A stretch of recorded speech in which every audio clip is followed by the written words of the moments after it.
Good morning, gardeners. It's your girl Hayes coming at you from North Carolina. Have you ever wanted to start your own big, beautiful garden, but you just couldn't understand how to start with that first garden bed?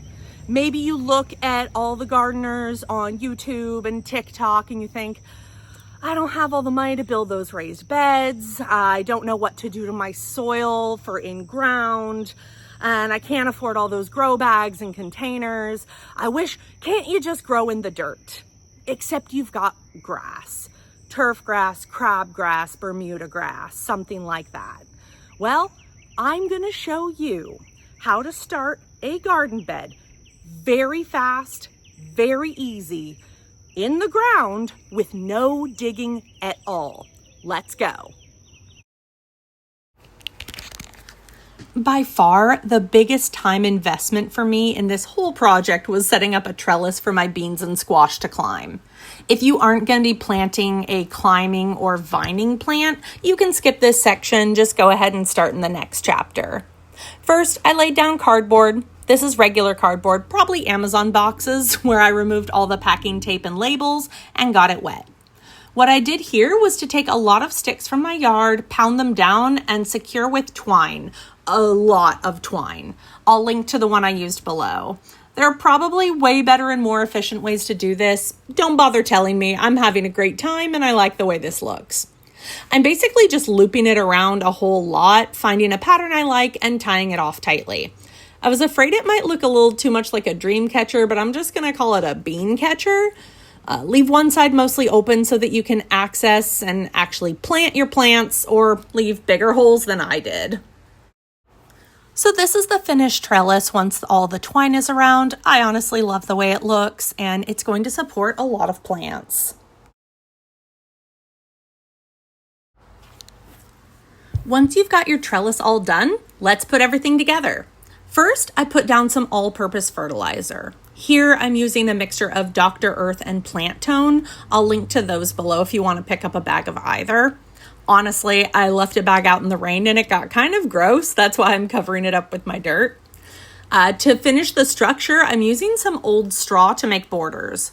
This is some pretty gnarly straw that's been sitting out in the rain for quite a while. It was really hot to the touch, like it's already breaking it down. This is not the straw I used for mulch in my other video. This is stuff that I doubt I could even cut. It's already matted together. Perfect for something like this. On top of that, I'm adding my growing medium. This is my own blend of dirt. It's Coco Core. I'll link to the one I used in the description. 50% that, 10% perlite, 10% vermiculite, and the other 30% is my own compost. One thing I do want to mention is that this method of doing a no-dig bed, as far as I can tell in the modern era, this was primarily popularized by Charles Dowding. He's an English gardener. He's a huge inspiration for me, frankly. Him and Ruth Stout, she's the one who, her videos and writings from when I was younger got me really into the idea of using hay and straw in my garden in a big way, which obviously I've continued. I want to mention that Charles Dowding's original method does not actually use this kind of soil growing medium. His method is entirely compost, adding compost and then just growing in the compost.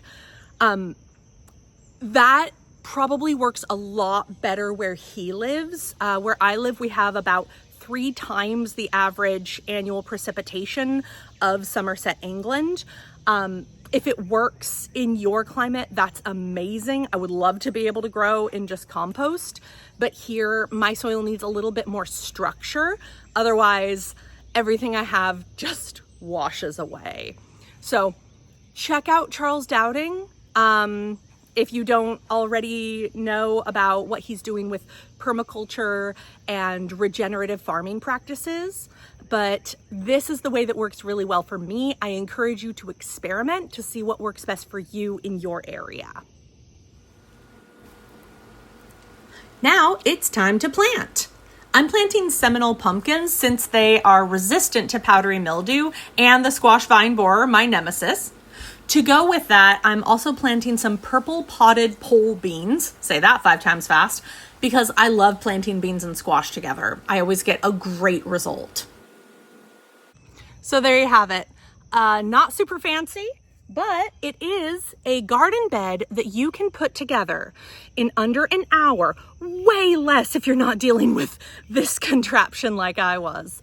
And you don't need to dig anything. You don't need to clear out any lawn grass. Mine's right in the front of my house and it looks pretty cool.